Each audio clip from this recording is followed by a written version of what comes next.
This is False Start, a college football podcast for everyone and everyone else. I'm your host, John Buhler, lead writer, fanside.com. As you can see, I am not joined today by anybody because it's March Madness.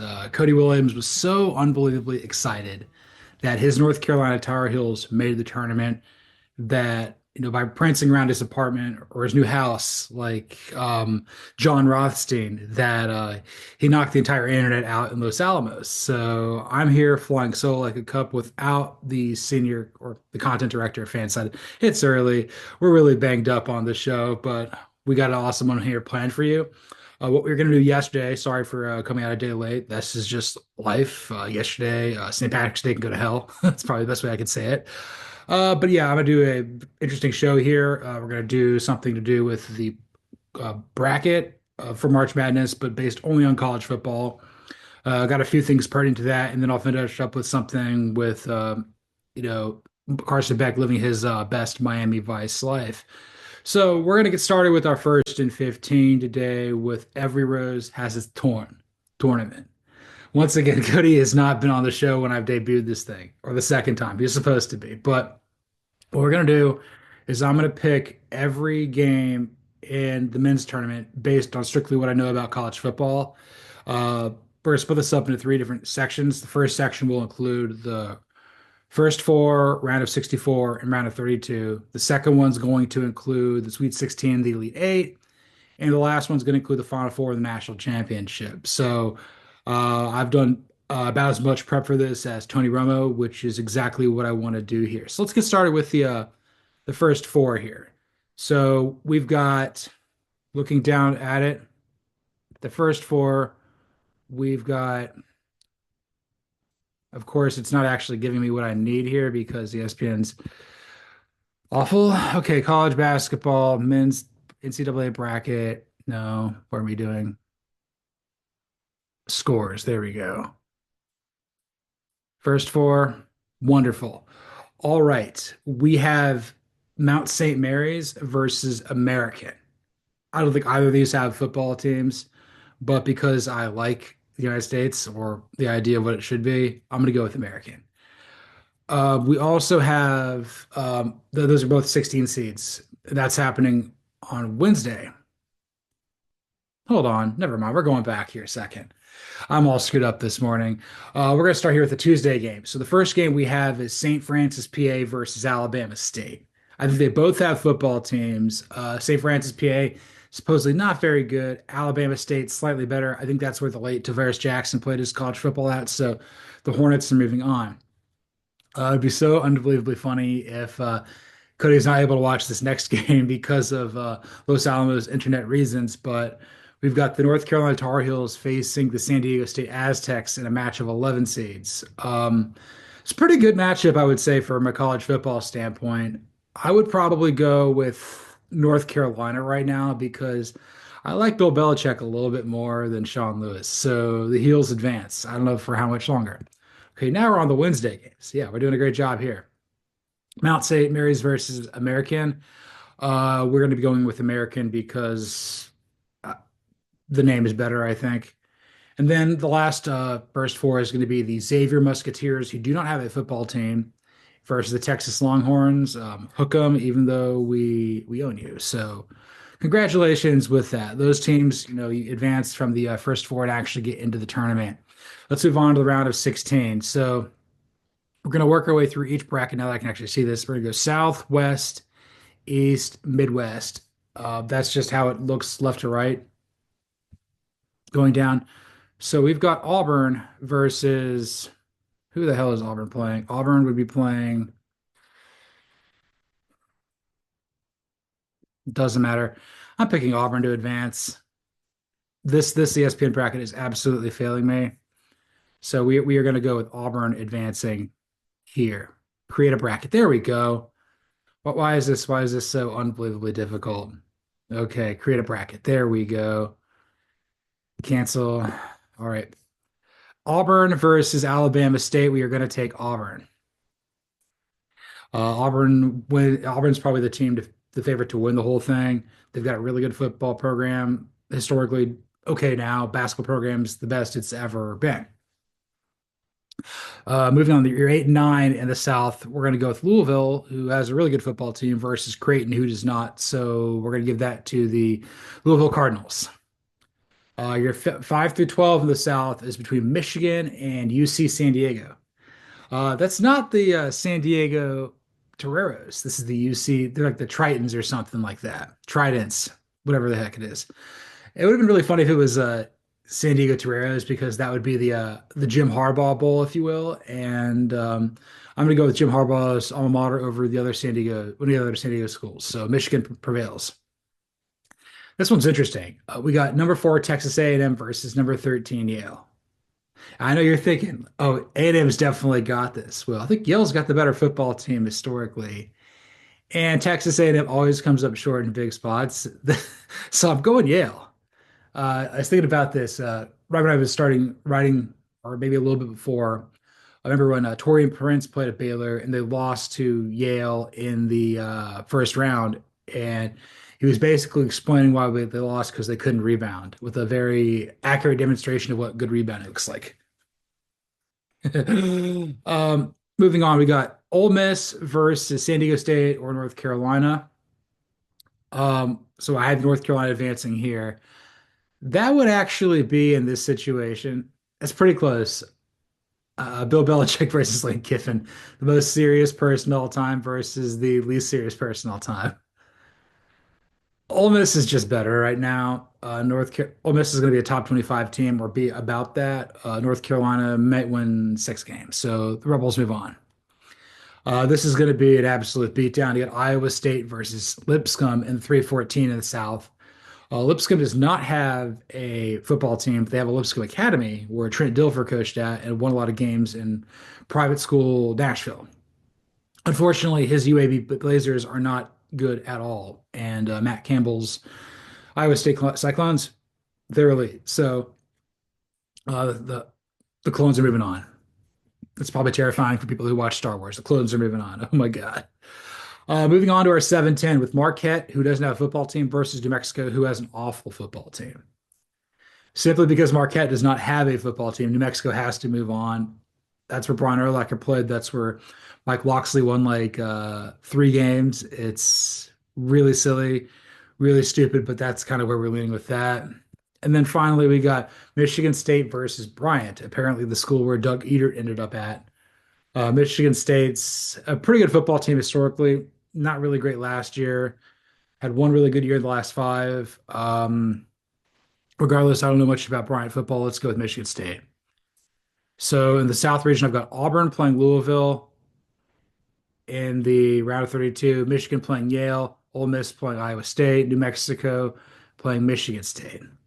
Um, Moving down to the West, so keep doing round of 64. Florida versus Norfolk State.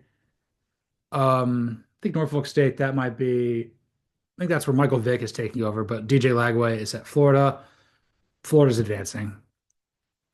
Next one's really funny. It's number 8 UConn versus number 9 Oklahoma. Right now, the football programs are relatively similar. They're hovering around 500.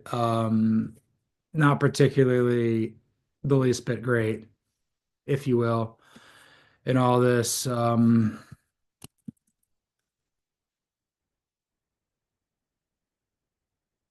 about that.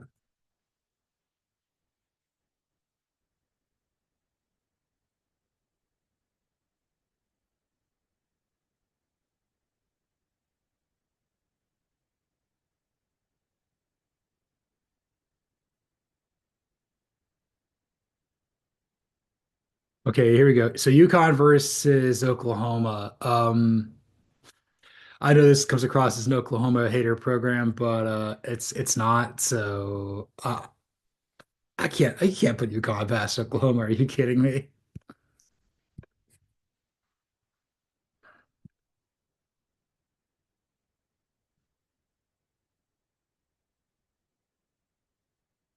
Moving on to Memphis versus Colorado State. This one's very close as well. Um, Two of the better teams in the group of 5. Both are probably going to be vying for playoff consideration out of the group of five. Um, Colorado State's really leveling up. Memphis is been pretty solid for the last 15 years, and I think that's why Memphis is going to prevail here. Just a more solid, well-rounded program, top to bottom, just a longer runway of success than Colorado State. So I'll go with Memphis Tigers moving on. Maryland Terrapins as a four seed, that's kind of frightening. And they're facing a team that doesn't have a football team in Grand Canyon. Congratulations, Mike Loxley. You get a win, and New Mexico gets a win. So I think everybody's happy there in some capacity. Moving on to the next one, 6-11. We got Missouri versus Drake. I think Drake does have a football team, but Missouri's got a borderline top 25 team. That's kind of how we should view Missouri. Like every year we're high on them. They fail to reach expectations. Every time we're down, they do better. That's just kind of what this is in some capacity. So I'm gonna go with Mizzou moving on. They're gonna be facing the winner of Texas Tech versus UNC Wilmington. Patrick Mahomes' alma mater with Joe McGuire shaking babies and kissing hands versus Cody's alma mater and the Seahawks. The Birds may be trimmed, but the Birds don't have a football team, so Texas Tech has to prevail. I'm really looking forward to like us having just football teams here and not really worrying so much about teams that don't. Moving on to the next one, which would be number 7 Kansas versus number 10 Arkansas. Um, I saw this on Twitter the other day at Chris Vanini of The Athletic. He put it out there and he said that like the winner of this game chooses how the other state is pronounced. So it's either going to be Kansas or Kansas. Um, this is very close. Historically, I would probably go with Arkansas over Kansas, but right now, what I've seen in recent years, I think Lance Leipold makes a huge difference here for the Jayhawks. So I'd have them going on over Sam Pittman and the Razorbacks. It's not by much, but it's by enough. So Kansas is moving on. Moving on to the 2 versus 15 down here in the West. That is St. John's Tournament versus Omaha, which may have a football team, but I don't really know enough about them. I think St. John's apparently does. Didn't know that, but like it's so inconsequential here. I got to go with St. John's. You know, that's like how Chris Mullen picked his teams. Like I got to go to St. John's. I got to live in my mom's house, have the lasagna, and then go play basketball at St. John's. Legend, gotta love me some Chris Mullins. So in the West region, I've got Florida playing Oklahoma and a battle of the SEC teams, the Stoops Bowl and Jumpman Bowl. That's gonna be fun. Memphis versus Maryland, Missouri versus Texas Tech, and St. Kansas versus St. John's. So again, we got mostly chalk here. I mean, across the board here, I think Oklahoma getting past UConn, that's interesting as well. Moving over to the East, you got Duke versus American. It doesn't matter. Duke's been a consistent football team over the last few years under Mike Elko. Now under Manny Diaz, they're going to win about 7 or 10 games here. But they got Darren Mensah coming in from Tulane to be their quarterback. Duke might be a team we're not talking enough about this year in the ACC. So got the Blue Devils moving on. Next up, we got a very interesting 8-9 matchup between Mississippi State and Baylor. You know, not only is it the Blake Shapen Bowl, it's the Jeff Lebby Bowl. Right this instant, I would probably go with Baylor over Mississippi State. I think Baylor is vying for an opportunity to potentially get to Arlington, whereas Mississippi State needs some help to get to a bowl game. They're trying really hard there for Jeff Lebby, but you know, it was all horseshoes and hand grenades. You know, close only counts for them, I guess. So Baylor is moving on to face Duke. 5-12 is actually a matchup we saw in the Fiesta Bowl 2 years ago with Oregon at number 5 versus Liberty at number 12. Both really good football programs. Oregon's a strong program at the top of the new Big Ten. Liberty is one of the better programs in CUSA and in the group of 5 as well. But I'm going to go down here and I'm going to say it's got to be Oregon. I've seen this game on the football field. It's definitely Oregon 100%. Moving down to a very kind of sad football game between number 4 Arizona and number 13 Akron. Number 4 Arizona, that's Leor Lamport's school, who I work with on fanside.com, and Akron's a school that Vince Nairn hates. Joe Moorhead versus Brent Brennan. I mean, these teams combined to win like what, 6 games last year. Really rough. But I would say that I would take Arizona to advance because they have the short king Noah Fafita. They did very well in the back Pac-12 2 years ago. We'll see what happens in the Big 12 now. So, or Arizona advances to face former Pac-12 foe Oregon, rematch of the 2014 Pac-12 championship, if you can believe it. So yeah, Arizona's advancing. BYU versus VCU. I think VCU does have a football team, but BYU has a great football team. A lot of acronyms here with Brigham Young University versus Virginia Commonwealth University. Don't really have much to add here. I think BYU is going to be vying for a chance to win the Big 12 next year. So I got to go with Cougars here. Moving on to our 3 versus 14. Am I going to do it again? Am I going to pick a 14 over a 3 between the Wisconsin Badgers and the Montana Grizzlies? I got to be straight up with you. I hate everything that I've seen out of Wisconsin the last 2 years under Luke Fickell. Trying to run an air raid in Madison, it's stupid. It doesn't work. Nobody likes it. Nobody likes you. Montana's a power in the FCS level. So give me the Grizz, man. Grizzlies versus BYU in the round of 32. I can't believe it. This is actually where the internet crashed last week. So these are all Brady picks. I got to do this all off the top of my head. I've not done any prep here. So we got number 7, St. Mary's versus Vanderbilt. I don't think the Gales have a football team. They had Matthew Dellavedova. I don't like Matthew Dellavedova because he went at Al Horford's knee in the Eastern Conference Finals in 2015. I'm going to go with Vanderbilt because they got the live dog, Diego Pavia. Got to go with Diego Pavia here. So Vanderbilt advances. I love this. And then finally, we got number 2 versus 15, Alabama versus Robert Morris. I don't know much about Robert Morris's football team. Alabama is the best program historically. And guess who they're playing next? Vanderbilt. So over there in the round of 32 in the East, I've got Duke versus Baylor, Oregon versus Arizona, BYU versus Montana, and Vanderbilt versus Alabama. Can't wait to see what we do with that here in a little bit. And then moving on to the Midwest, the last round of 64. We got Houston versus something called Suey. I don't care. Houston's got the run and gun. They've got Willie Fritz. They've won games under Tom Herman before. Houston prevails. 8 versus 9. It's Bulldog for Antonio Banderas out there. I can't wait to see what he's doing here in less than a month now. But I've got Gonzaga going against Georgia 8-9. I don't know if it's going to work out this way, but I'm going to pick it in my real bracket, or maybe this is my real bracket. You'll never know.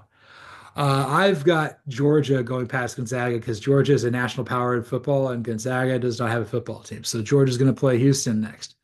That's insane. Moving on to our 5-12, we've got Clemson versus McNeese. McNeese is a power or really strong program there at the FCS level. Clemson's just a buzzsaw in the ACC. Clemson's definitely moving on here.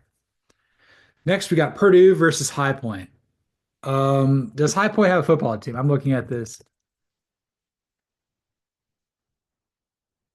Maybe they do not have a football team at this point, and that's going to allow Purdue to advance, who's really awful, probably the worst program in the Power Four right now. But it wasn't that long ago they had a lot of success there under Jeff Brahms. So I'm going to go Purdue. Moving on, they're going to play Clemson next, and then we got Illinois versus Texas. Ooh, God, that is good. That is that's a fantastic game. Illinois versus Texas. Most people have Illinois winning or making the playoff or being right there. Texas has made the playoff the last 2 years, so I gotta go. I gotta go with Texas. I gotta go Texas past the Illini. I don't like this, but I have to. Now you got number 3, Kentucky versus number 4, Troy. Oh man, John Summerall and Neil Brown eat your heart out. Mark Stoops has done really great things at Kentucky. Troy's a power at the group of 5 level. This is really close, but I gotta go with I gotta go with Troy. Just a bad tournament for the three seeds. I think Troy is just a better football program than Kentucky. Got two more round of 64s to touch on, then we'll get to our round of 32s here in a second. Got UCLA versus Utah State. Oh, this is a pretty good matchup here. Two borderline top, making it like a bowl game sort of stuff here between the Bruins and the Aggies. Got Deshaun Foster back in year two, and then you got Bronco Mendenhall in year one. I think just because Deshaun Foster's been there a year longer and is playing at a higher level, I'm going to go with the Bruins advancing. And then finally, Tennessee versus everybody's favorite cupcake team, the Wofford Terriers. Who am I kidding? It's Tennessee. Tennessee advances very easily past Wofford, and they're going to play UCLA. So in the Midwest, I've got Houston versus Georgia, Clemson versus Purdue, Texas versus Troy, UCLA versus Tennessee. So that's kind of what I got right here. Let's move on to the round of 32. Moving back up to the South, Auburn versus Louisville. It's funny because, like, in looking at this matchup, you've got the traditional football power in Auburn versus the traditional basketball power in Louisville. But right now, the basketball team is better in Auburn, and the football team is better in Louisville. So it could go either way. I think this is probably one of the harder ones I've had to pick up to this point. Yeah, I'm kind of going on like, do I trust Hugh Freeze in year three in the SEC, or do I trust, Jeff Brom in year three at his alma mater in Louisville? And I think for that reason, I got to go with Louisville. I think that the pathway for them to having success in the ACC is a little bit easier than Auburn in the SEC right away. So I'm going to go with Louisville. Cody might have talked me in a different direction, but he's not here and I don't care. This is false start. Moving on, Michigan versus Yale. As bad as Michigan was at times last year, they just have more dudes and better players than Yale. This is year two under Sharon Moore. We'll see what Bryce Underwood does. So I've got Michigan advancing, and they're going to be playing Louisville, which is, I think, the national championship game in 2013. Louisville versus Michigan. That happened right here in Atlanta with My Morning Jacket playing. So that's cool. Rick Pitino won that national championship, unbelievably. Ole Miss versus Iowa State, 3-6.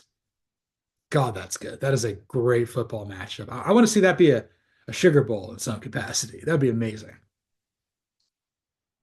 That'd be so good. Not that there's conference affiliation really has much of an impact here, but like that's a damn good bowl game right there. I would say it's like in the back of my mind, I'm looking at Ole Miss and what they were versus what they're going to be this year, and Iowa State kind of I got to look at this from this year. And in that, I got to go with Iowa State because I know what I've got in Rocco Becht a little more than Austin Simmons. So Iowa State prevails. Moving on, New Mexico versus Michigan State. A not good football program versus a very mediocre one right now in Michigan State. The Lobos had a nice run here, but Sparty moves on because it's January, February, Izzo, April, May, June, July, August, September, October, November. This is March. This is March. This is March. Yes, that's how it'd be right now. But Michigan State advances. They're gonna play Iowa State. So right now the Sweet 16 is set in the South. Louisville versus Michigan and Iowa State versus Michigan State. That's gonna be a lot of fun. Moving on down to the West, Florida versus Oklahoma. These two teams have the hardest schedules in college football this year. They both won about 6 games a year ago. Florida's got another year of DJ Lagway at quarterback. Oklahoma brings in John Mateer from Washington State. Billy Napier and Brent Venables, I think, have been in Gainesville and Norman for the same amount of time. So this is year four for both of them. Really tough sort of situation. Again, what Cody was doing with this initially is, if this is like college football, it would be at the home team, the higher seeded team's place. So just try to think of it that way. And for that reason, I got to go with Florida. I think I'm just a little bit more confident with what Florida did last year entering this season with maybe some minimum. I know that doesn't matter, but like they beat the snot out of Tulane. They ran the gauntlet at the end, or they survived to go bowling. So I'm going to go Florida going to the Sweet 16.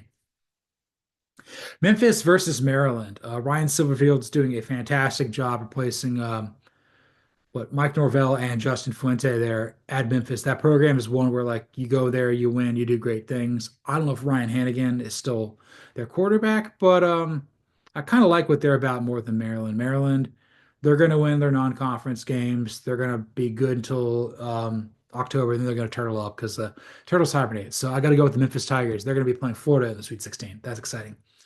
Missouri versus Texas Tech in a 6 versus 3, an old Big 12 matchup. This is very close. Well, this is really good because both these teams are hovering around the top 25 in my mind heading into next year. You got Bo Pribula coming over from Penn State to be the quarterback to replace Brady Cook, and then you got Baron Morton Salt back for another year under Joey McGuire. I feel like against my better judgment, I'm going to take Texas Tech because this could be a fantastic year for Missouri, but I don't think they have a Luther Burden the third on their team. Texas Tech doesn't either, and I think that gives them a little bit more of a decided advantage. So the Red Raiders, guns up. Moving on to the other round of 32, Kansas versus St. John's. Again, you don't know anything about St. John's football or if it exists, but Lance Leipold's there at KU and Rock Chalk. They're moving on to face Texas Tech here in the Sweet 16. So I've got Florida playing Memphis in the West in the Sweet 16, and then Texas Tech versus Kansas. Can't wait to see how this all shakes out. Moving on up to the East, Duke versus Baylor. This is a very, very good one. Right now, I'm leaning Baylor. I think Baylor's got a little bit more of a positive trajectory than Duke does. I could be totally wrong on all this because, like, maybe there's a chance that Manny Diaz won with John Elko's guys. Um, that's the question. That's the same thing, sort of thing. Like we said this with Dave Aranda. Did you win with right away with Matt Rule's players? But I think as long as they've got God, what's the quarterback's name at Baylor? Sawyer Robertson. I kind of think that there's a little bit more known with Baylor right now. So give me Baylor past Duke. Moving on, Oregon versus Arizona. This is a laugher. I don't think this is particularly close. It was 2 years ago in the Pac-12, but one's in the Big Ten and one's in the Big 12 now. I would say, even though I like Noah Fafita, Dante Moore or whoever Oregon has a quarterback is just simply better. Right now, Oregon's got way more talent, recruiting at a higher level. More importantly, they've got the better coaching staff. And I think Dan Lanning makes all the difference here. They're advancing to Sweet 16 to play Baylor. Oregon prevails. BYU versus Montana. As much as I would love to put BYU, put Montana past BYU. I got to go with Kalani Sitake. I got to go with Jake Retzlaff and all the crazy names of the trendy white dudes and Samoans who play for BYU. Give me the Cougars. They're going to Sweet 16. And then finally, we got Vanderbilt playing Alabama. Rematch of last year, Diego Pavia versus again, I don't even know who the quarterback is going to be for Alabama. I would probably say it's going to be Austin Mack. It is the higher seed there. Let me put it this way. What happens if Kalen DeBoer loses to Vanderbilt in back-to-back years? And they're not even a rival of theirs. That's awful. So I got to go with Alabama. I got to go with Alabama advancing because like I just don't think Vanderbilt's going to beat them twice. It'll be hilarious, but it might not happen. So in the East, I've got Baylor versus Oregon and BYU versus Alabama in the Sweet 16. Moving on down to the Midwest, Houston versus Georgia. This is not how it's going to shake out in the men's tournament, but Georgia is going to prevail over Houston because Georgia's national power and Houston's trying to win 6 games a year. That's really all I've got. So Georgia's going to Sweet 16. And they're going to be playing Clemson because Purdue has no shot. Georgia versus Clemson in the Sweet 16. God, that is good. I'm gonna need a minute to think about who's gonna win that game. That's so close. But yeah, Clemson versus Georgia in the Sweet 16. Well, fantastic. That's what we're here for. Now we got Troy versus Texas. I gotta go with I gotta go with Texas because I don't think Troy has anywhere near the recruiting. Even though it looks really weird in this bracket having 11 with TEX/XAV for Xavier. It's got to be the Horns. Hook them. They're moving on, and they are going to be playing in the Rick Barnes Bowl. They're going to be playing Tennessee, who gets past UCLA. So that's going to be fantastic. Look at these games, man. Georgia, Clemson, and then Texas, Tennessee in the Sweet 16 here in the Midwest. Oh, that is good. All right, now we're gonna do a break. Take a second. We're gonna move on here. We're gonna do a break. Moving on to the Sweet 16. So I'm gonna recap who's in it, and then I'm gonna say who's advancing to the Elite Eight. So in the South, I've got number 8 Louisville versus number 5 Michigan. And then I've got number 3 Iowa State versus number 2 Michigan State. In the West, I've got number 1 Florida versus number 5 Memphis, number 3 Texas Tech versus number 7 Kansas. In the East, I've got number 9 Baylor versus number 5 Oregon. Then I've got number 6 BYU versus number 2 Alabama. And then in the Midwest, I've got number 9 Georgia versus number 5 Clemson, and then number 11 Texas versus number 2 Tennessee. Louisville versus Michigan. Oh my goodness. These are all really good. Like, every one of these is pretty much a banger. I mean, Louisville, Michigan, I want to see that football game. Baylor, Oregon, I want to see that game. BYU, Alabama, I want to see that. Georgia, Clemson, definitely. Tennessee, Texas, definitely. These are all fantastic. So Louisville, Michigan. Louisville, Michigan, right this instant. I feel that Michigan has an ability to play defense and Louisville does not. I would have both of these teams hovering around 20 to 15 in the upcoming rankings. And I think if Bryce Underwood is just itty bit better, if they get itty passing offense, I think Michigan's the more balanced team. I'd have them advancing over Louisville to the Elite Eight. Excuse me. And then Iowa State versus Michigan State. This should be close in theory, but it's not because Childs, things aren't going to get easier there for Michigan State. Give me the Cyclones with Rocco Becht. Hey, Rocco! Moving on to the Elite Eight. That is good. Michigan versus Iowa State in the Elite Eight for the South. That's going to be good. We'll figure out who's cutting down the nets here momentarily. Moving down to the West, let's go with Florida and Memphis. I'm going to have to go with Florida just because I think they've got a higher upside than what Memphis has right this instant. So I could be wrong. Memphis could win this game if they played head to head. We have seen Memphis handle regional rivals, Ole Miss, Mississippi State, but like Tennessee, Vanderbilt, we'll see what happens. But like, I'm going to go with Florida moving on. Texas Tech versus Kansas. Fantastic Big 12 game right here. Um, I would say right now, I'm going to go with Texas Tech because I've got just a little bit more of an idea of what they're going to be offensively. It was a little bit of a rough year a year ago with Kansas. They played with a lot of heart and stuff, but I just think that like they may not have the depth that they need. And that's really the big deciding factor here. I think Texas Tech recruits at a much higher level than Kansas. So Texas Tech is going to play Florida for the right to cut down the nets in the West. Moving on to the East with, let's go Baylor versus Oregon. I am high on Baylor this year, but I'm not stupid. It's going to be Oregon. Oregon, I have as a top 8 team. Baylor, I have as like a top 35 team. Uh, so yeah, I'm gonna go with Oregon moving on here. BYU versus Alabama. I think this is going to be the hardest one for me to pick. I would say Alabama's got history on its side, more so than BYU. Alabama was closer to making the playoff than BYU, but had we have expanded it to 14 teams, that would have been the two that got in because Alabama would have gotten that last at-large bid, and then BYU would have gotten in as the second Big 12 team. No, I think Alabama would have gotten in as the fourth SEC team, and then BYU would have gotten in as the second Big 12 over Iowa State here. Right now, they're really close. I would say entering the rankings this upcoming year, I'd have Alabama like 13 and BYU 17. It's by a razor thin margin. This game would be in Tuscaloosa, and for that, I would probably give the decided edge to Alabama. I don't like it, but it's razor thin. I would have no problem putting BYU in the Elite Eight as is. So Oregon's going to play Alabama for the right to cut down, and that's the East. Then we got Georgia versus Clemson. I am a homer. I want to pick Georgia, but I can't.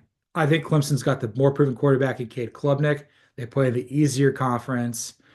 Um, I'm right there with these are both borderline locks to make the playoff, but I would say Clemson's almost a lock more so than Georgia. I would say Clemson is right behind Texas, Penn State, and Ohio State. So I'm going to go with Clemson against my better judgment. They're moving on.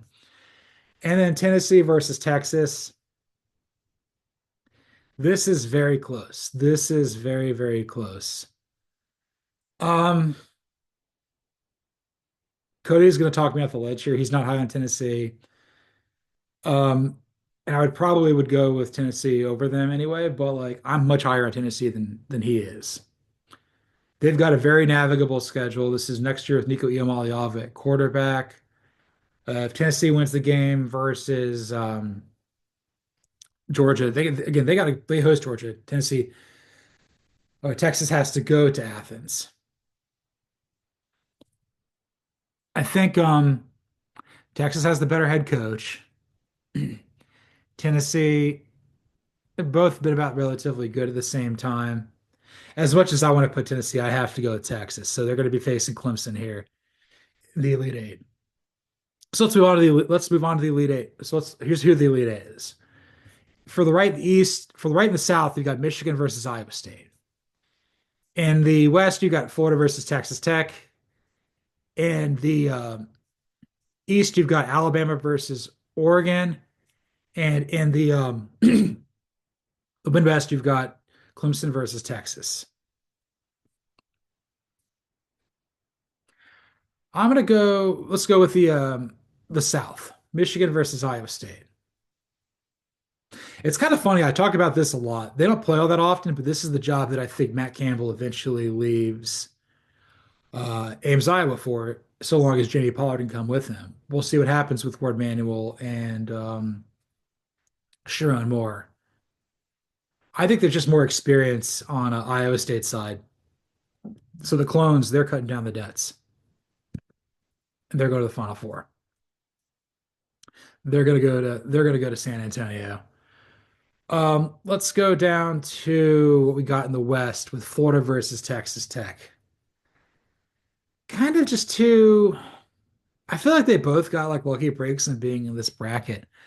There's not a lot of really good football teams over here. Ultimately, Florida's got a better history, and I think they've got a better chance of getting the benefit of the doubt more in the SEC than Texas. So I've got Florida advancing to the Final Four, and they're going to play Iowa State. That's going to be great. And then we're going to go down to the we're going to go over to the East. Oregon versus Alabama. Fantastic football game. It's like this is funny because Kalen DeBoer um like beat the snot out of Dan Lanning, I think twice at Washington. And then Alabama, he should have more resources there, but it's not quite the good fit. Let me put it to you this way. If Oregon does not beat Alabama or Kalen DeBoer now, when are they ever going to do it? And for that reason, I'm going to go with the Oregon Ducks. I think Dante Moore is a little bit more proven than Austin Mack, and they're going to the Final Four. Moving on to Clemson versus Texas. Look, I think this is where Cody and I would finally agree we could cross Texas off. It may pain him to do so, and he hates Clemson. This may actually like really test his limits. But again, I picked Georgia to lose to Clemson. I don't like Clemson either. And look, it's just stupid seeing Texas and Xavier on this one spot on the sheet. So for that reason, like I kind of want to cross them off. I also think more importantly, they played in the first round last year. Texas handled them, and I think this is Cade Klubnik having to play his hometown's team. But this game would be in Clemson in theory. Very tough place to play. Arch Manning didn't turn down Clemson during recruitment to go play for Texas. For that reason, I'm going to go with Clemson. I think that Dabo is going to tell everybody this year, don't you forget who I was. Sark does not win his first national title. So Clemson is going to be playing Oregon in the Final Four. Okay, moving on to the Final Four. Let's go here. That wasn't too bad. 30 minutes in the first half sucked, but that was nine in the next. In San Antonio, San Juan, the Riverwalk. It's going to be unbelievable. In the Alamo Dome. Remember the Alamo.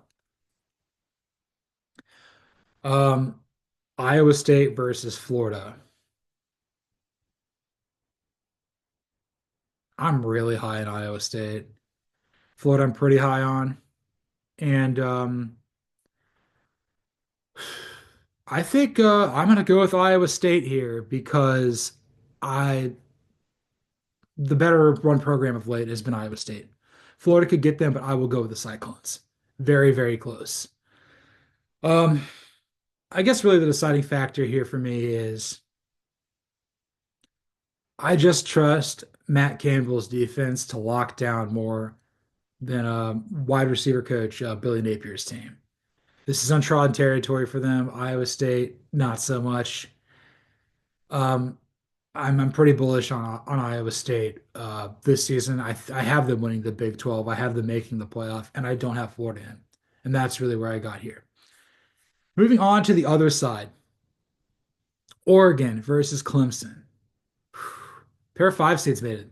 Impressive. I think Oregon's played better football the last couple of years. I think Oregon's recruited at a higher level than Clemson the last couple of years. But I got to be straight up with you. I think Clemson has one of the best teams in the country, and I think they're going to show it here in this game. Also, this game, it's evenly matched. So, in theory, let's say it's a neutral site. Let's say it's a Final Four game, and they're playing in the I don't know, Big Ten, ACC. Don't really play all that often. Let's say they're playing at a place where they both have to travel to. Let's go. Let's say they're playing in the Cotton Bowl. Again, that's Dallas, near enough for a hometown for what's his name? Texas native Kate Klubnik. Give me Clemson. So yeah, I got Iowa State versus Clemson in the national championship. Oh my God. Again, I have Oregon and Clemson making the playoff as is anyway. And and again, I don't think I can possibly submit this bracket at work, but um in this situation for the national championship, Iowa State versus Clemson, Rocco Becht versus Cade Klubnik, Matt Campbell versus Dabo Swinney, playing on the Alamo Dome. Just try to visualize this. Oh, neutral site, like back with Clemson and Iowa State, like or Oregon and Clemson. I'm like, how they playing the Alamo Dome? Okay, that's the same sort of distance there. All these schools got to travel. I got to think about this. This is tough. This is really tough. But if I had to put my finger on it, I'm gonna hit emo hedge this, and I'm gonna pick Clemson to win the national championship because look, if I pick Clemson and they win, I was right. If they lose, then I'll feel good about it because I like Iowa State more. I don't really like Clemson all that much. But it's again, Dabo Swinney's won a national championship. K Klubnik's been there for a while. Garrett Riley has been on a team that's played a national championship as a coordinator when he was at TCU. This is going to be a bit of untrodden territory for Matt Campbell's Iowa State team. I think that they come up just short. So that's who I've got here. Congratulations, Clemson Tigers. You are the false start, unofficial, official March Madness college football playoff bracket champion because of John Buhler. Cody would have picked Texas, but I don't care. Get some internet, bud. That was fun. I've got three more topics to finish the show out here. Making pretty good time, all things considered. Uh, since we just did the final four, we're gonna do some four for four. Yeah. Hopefully you've been looking at this because I've been reading off the screen for 45 minutes. That's been great. So what head coach in each Power Four league do I think is most likely to use a tournament run to their advantage? Like they're going to be a team that's like almost a coach that's almost out of a job, but he's like, give me more money, I'm staying forever. Brad Brownell, if you will, or a guy who's like in a job hop after this. The guy whose team's not in the tournament or he's not a head coach. That would be Gus Malzahn. Gus Malzahn just like encapsulates all this. Like, let's go, boys! Come on, boys! Let's break it down, boys! I wonder what he and a conversation with he and Dick Vitale would sound like. I'm sure it would sound awful. Just a lot of yelling, just a lot of hurry up and going. It's not awesome, baby. It's stupid. But the Gus Malzahn Final Four, who makes the Gus Malzahn Final Four, and they'll play this at Camping World Stadium. They'll play it outside, and he's going to be riding in there on a sleeveless sweater vest on a gator cart. So in the ACC, who's winning the ACC? Who is the biggest job hopper of note? Well, or a guy. It's actually going to be Gus Malzahn's team. It's going to be Mike Norvell with the Florida State Seminoles. This is a guy who's gone on runs. He's had a lot of success there at Memphis. He won 13 games in a row there at Florida State 2 years ago. Got a mega extension to 1-2 this past year. Seems to turn it around. He's a guy that people are like, oh, I cannot wait to fire him, but somehow he finds a way to survive. Uh, Mike Norvell is the absolute best choice here, and I don't even really know who I'd have as second. Had we have been doing this, I would probably say Manny Diaz is the next candidate for it too. Again, like people would have run him out of town in Miami, would kind of regret it. Maybe not. Had a good success run there. He job hops. Bailey was the Temple head coach. Coordinators all over the place, including Penn State. Manny Diaz would probably be the runner up there for this tournament. Yeah, every time we say turn or torn, it's gonna be every rose has its turn. A torn tournament. God. There's a right way to say it, and there's then that's not the way to say it. It's tournament. That's how you say it. Moving on to the Big Ten. Which coach is most likely to do this? That's Matt Rule, man. Are you kidding me? He's done it so many times. He's left Temple for Baylor. He's left Baylor for the Carolina Panthers. He got fired by the Carolina Panthers. Now he's back in Nebraska. And if Auburn opens up as for as much smack as he's been talking about the SEC, he's going to leave because he has no soul. He's a morally bankrupt F. So definitely Matt Rule in the Big Ten. I don't even think it's remotely close. And he would just put some sort of like slogan out there, and like Bill Self with the Mules a couple of years ago when they won the national championship at Kansas amidst scandal. Yeah, Matt Rule 1000%. I'd also say James Franklin's a pretty good candidate for this too because everybody wants to fire him, and he gets to the Sweet 16, and then somehow he loses in the Elite Eight, like to in a very controversial fashion or the Sweet 16, but they still give it to him. But also, he beat all the teams he should have. He was a higher seeded team, then he came up short. This tournament is built for people like James Franklin and Matt Rule in the Big Ten. Let's move on to the Big 12. Job hopper extraordinaire, Scott Satterfield. Come on down. Had a lot of success there at Appalachian State. Again, that's like having success at like a mid-major. Didn't do so hot at a better program or traditional power like Louisville. Backslides, goes to his rival at Cincinnati. Not looking great here. He goes on a run. He wins like the Big 12 tournament and he gets in. Yeah, Scott Satterfield definitely checks the box there, probably more so than anybody else in Big 12. Number two would actually be Deion Sanders because I think he would use a tournament run going as like the 11th seed, kind of like I had with Texas here, to the Elite Eight as, winning like 6 games in a row. Maybe the attrition catches up to Texas there, and that's probably a good reason why to put Clemson past them here anyway. Like Deion Sanders is like, is he going to take over at his alma mater, Florida State? Is he going to take over at Auburn? Is he going to take over at Alabama? What's he going to do? He's going to stay at Colorado. So I could see him using that to his advantage quite a lot. So yeah, Deion Sanders is my number two choice there. The SEC. The SEC, what coach would use the NCAA tournament to his advantage to either job hop or get himself a raise? This is really, really tough. I don't really have a great answer for it. I would say like you're looking for a guy that's just going to take the money or whatnot. I don't know who that would be. So again, I haven't done enough prep for this. And again, I've got time here. I mean, I'm coming up on 50 minutes on the show a little bit. Um, let's see, who'd be a good candidate for this in the SEC? It's probably Hugh Freeze. Hugh Freeze is kind of my first choice. He's the guy that, he has job hop before. He has been mired at scandal, but he just wins. He's kind of like the Rick Pitino, John Calipari type of coach here in the SEC. He fits that mold probably the best. So I think that's the easiest guy to pick here. If I had to pick another one that wasn't him, Eli Drinkwitz would do it. Again, he was the only the head coach there at App State for a year, I believe, and then he's been at Missouri for a while. Had a lot of success before. Would have made the 12-team playoff 2 years ago had it existed. They beat Iowa State in the Cotton Bowl, if you can believe that. Came up short this past year. People are kind of tired of him. People want to run him out of town. There's openings potentially happening at Florida, probably Auburn, maybe Arkansas. I can see him job hopping in conference. I think Eli Drinkwitz fits the mold here. So just to recap here, in the ACC, my first choice is Mike Norvell because he has job hopped.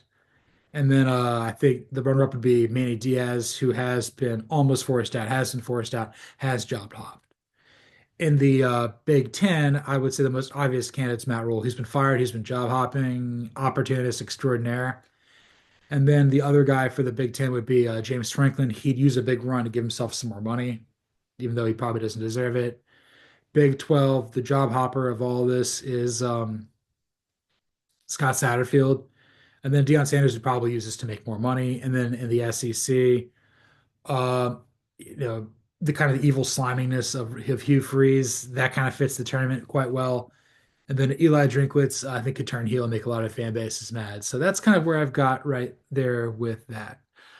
Moving on to our penultimate topic here, we're going to do some playoffs. You kidding me?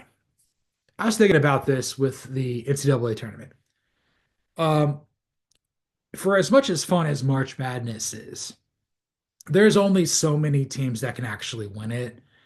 You can win a game, a two, maybe three if you're lucky, and four if you're extremely lucky or you have a iconic head coach like a Shaka Smart or a Jim Larrañaga, if you will, who's really overqualified for where he's at, whether that be George Mason or VCU at the time. What ends up happening is I think you kind of got to be a top four seed for the most part to win the tournament. You got to have the bodies, you got to have the maturity, you got to have the cohesion, you got to be able to handle playing together under pressure. So, and I think that plays a big part in it. I mean, I don't really know what the highest seed to ever win a national championship has been in the men's tournament, but I think Villanova won as like a six seed back in the day. Maybe we've seen another one at that note. I haven't really paid that much attention to college basketball the last few years, maybe more so now than I have, but that's kind of what you're looking at. So I'm wondering what's the lowest seed that could possibly win a college football playoff? To date, we've had 11 tournaments. In the first 10, we've had ones, twos, threes, and fours all win it. So we've had what the first one you've had Alabama win it as a four seed. You've had Georgia win it as a one seed. We've had LSU win it as a one seed. We've had two seeds win it. We've had what three seeds win it. It's not out of the realm of possibility. But in the first 12 team playoff, we had an eight seed win it in Ohio State. And I'm really, really going back and forth on this. Could there be a lower seed to win it than an eight? And I'll say this. I will say this. Yes, it can be a little bit lower than this with a 12-team playoff. And I will say this is as low as it can be in a 12-team playoff with the current way it's set up with the automatic buys. I think the lowest seed that could actually win it is a 10 seed. My reasoning for this is I think well, we saw Notre Dame go on a run as a seven seed to the national championship to play number eight seed. If you get one of those weird brackets again where your group of five champion is seated higher than a power four champion, like we saw with Boise State getting the three, Clemson getting the 12, and Arizona State getting the four, your bracket gets wonky. you end up having places where like your six is going to be so much better than your 11. And if your three is really lame, you can beat them pretty easily. And then you just got to beat the 7 or 10 who could maybe beat the two. And again, I don't know if Indiana would have beaten Georgia, but Notre Dame did. Georgia was pretty banged up. So I would say like I would go as far as to say maybe a 10 seed could do it.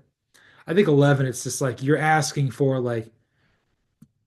some major upsets. Like I think if you're a 10 seed, we look at 7 and 10 is not that much of a difference as like we look at 8, 9 not being that much difference, 7, 10 a little bit more, then 6 and 11, and then 5, 12. That's massive. So I just kind of look at it from that perspective of like you may get lucky. There may be a team that's 10-2 that doesn't get to play in its conference championship game. Like for example, like what if Tennessee or Georgia would have been a 10 seed last year or something like that instead of Indiana? Like you're looking at essentially in that situation, you know, your eighth best SEC and Big Ten team combined. And and I think in that situation, if you get the right matchup, you can conceivably do it. And again, maybe last year was the outlier, but it did show me that underseeded teams can win and win prolifically in this tournament. I would have been like, no, it's not possible. That would have been a wasted segment. And I thought about going 9, but like I feel like playing on the road in that environment gives the home team such a decided advantage. Again, the 8, 9, you're probably looking at teams that didn't play in the conference championships, so they're a little more well rested, if you will.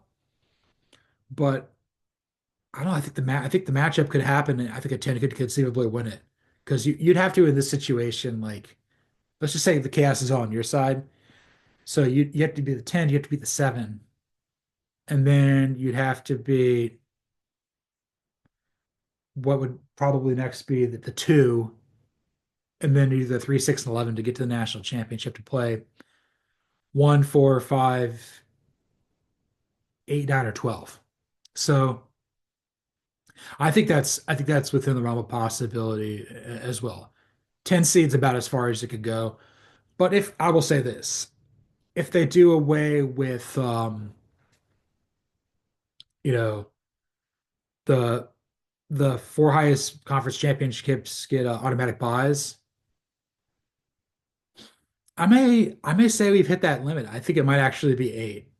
Just for the sake of argument, I'll say 9 because we saw an 8 team could do it. What if a 9 team is better than an 8 seed that day? But if there's no like gross reseeding of it all, it's probably 8 or 9. If it's as is, it's probably 10.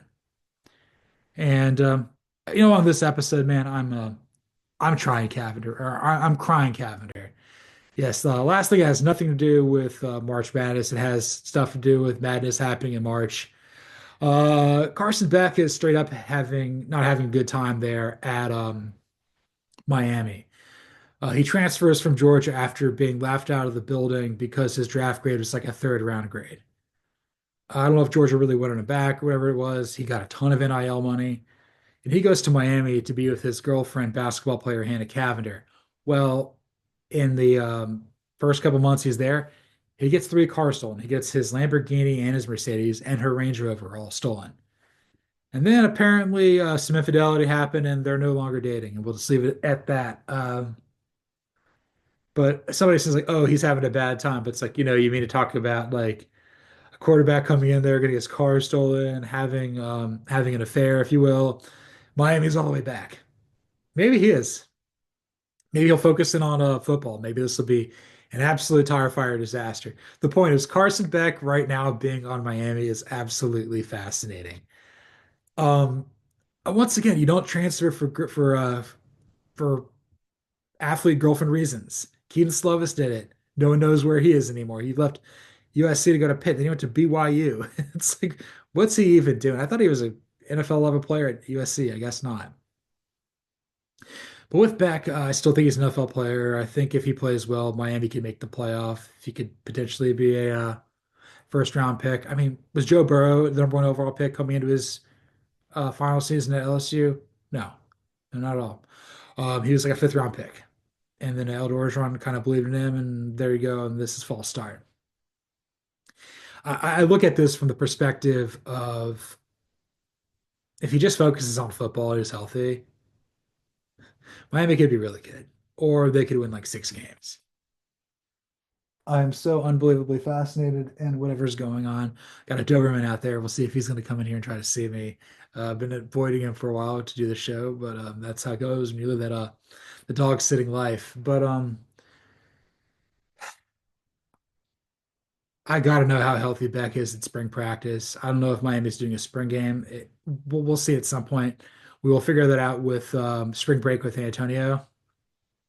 We will be doing that after Cody and I get back from Phoenix for our work summit, if you will, Camp Everest. Yes, we're going to see all of our delightful fan side and some of our Minute Media colleagues there in the Valley of the Sun or the Valley of the Arizona State podcast. They don't take that out of context. That's neither here nor there. But like we come back and we see how Carson Beck is playing in spring ball. I think it's if he doesn't play at all, then I'm going to have even more concern. All I know is he's played for two championship caliber teams at Georgia. He's won an SEC championship. He's played another. I think in his grand total of his Georgia career, he's lost what? Georgia's lost. He's lost 3 games. Georgia's lost a combined 4 games when he was there. Because remember, he didn't play versus Notre Dame. He had his elbow injury and everything like that, and that was Gunnar Stockton getting the start for the Dogs over him. So I'm crying Cavinder. Uh, the guy needs to be sponsored by Snapchat or just give it up because apparently, who knew that former social media can ruin lives?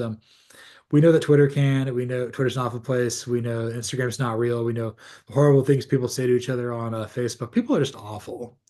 But I guess I'll tie a bow on it with this. So as I've been dog sitting, we've been watching just random stuff on Netflix, and I saw they've been doing a lot more dog sitting this month as well. So just be prepared for that. I came across Somebody Feed Phil with Phil Rosenthal. It's a Netflix series, 7 seasons. The creator of Everybody Loves Raymond, a really funny, skinny, overly excited Jewish 60-something Jewish guy from New York, just going around testing, eating food. And as I'm like watching this show, I've come to realize that maybe you grow when you go somewhere else. Maybe Carson Beck kind of felt that like he was just kind of trapped being in Athens, just kind of like being the biggest guy in the state of Georgia. And that could be overwhelming. I mean, I don't know what that's like. I don't think anybody does. It's one of one sort of situation at that time. Maybe guys like Matthew Stafford and David Green, Aaron Murray, and DJ Shockley can relate, but Stetson Bennett, if you will, like it can be quite challenging as well across the board. And I think like you got to try new food, you got to try new things, you got to go places. Maybe you can be better, maybe you can improve. Maybe going to Miami, maybe he'll be able to succeed like Cam Ward did. Remember, Cam Ward was another guy who entered the draft, and he's like, I'm not going. I'm returning. He comes back. He's a Heisman finalist, ACC Player of the Year, going to be the number one pick by the Titans unless they've made some crazy draft trade while I'm recording right now, which I hope not. Maybe they will. Uh, doesn't look like it. So he may have a preferred destination. I gotta look at this. This is wild. Um, oh, he says it would be a dream to play for the Saints. So, and I'm a Falcons fan, so Cam Ward can kiss my ass apparently. But yeah, Carson Beck just needs to lock in, play football, be the best version he can be, and just kind of remove himself from the nonsense because that's the only way he's going to have success his last year at college in Miami, and that's the only way he's going to have success in the NFL. This was episode 100 and I believe 59 of False Start. Make sure I got that right. Yes, episode 159 of False Start. You can follow me, John Buhler, on Twitter or the X at Buhler118. You can follow my absent-minded, absent co-host, a man who does not need the internet in his town full of geniuses, Cody Williams. You can follow him at the Sizzle 20. You can follow the show at CFB False Start. Like, rate, listen, subscribe, review on Apple, Spotify, YouTube, anywhere there's podcasts. Give us a 5-star review, or a 5-seat review. That's what Clemson would have been winning the college football playoff national championship March Madness bracket here. Drove this thing into a ditch, but yeah, that was fun. I really wish Cody was here. I hope he's back on Thursday. This every so often he and I say like this month can go to hell. March is kind of right up there. I did a tarot reading back in the end of the year and said March is going to be one where I'm betrayed with a bunch of disappointments. So we're on the 18th day of March. Cannot wait to get to Phoenix, and it'll be April then. Once again, thanks for listening, and this is False Start.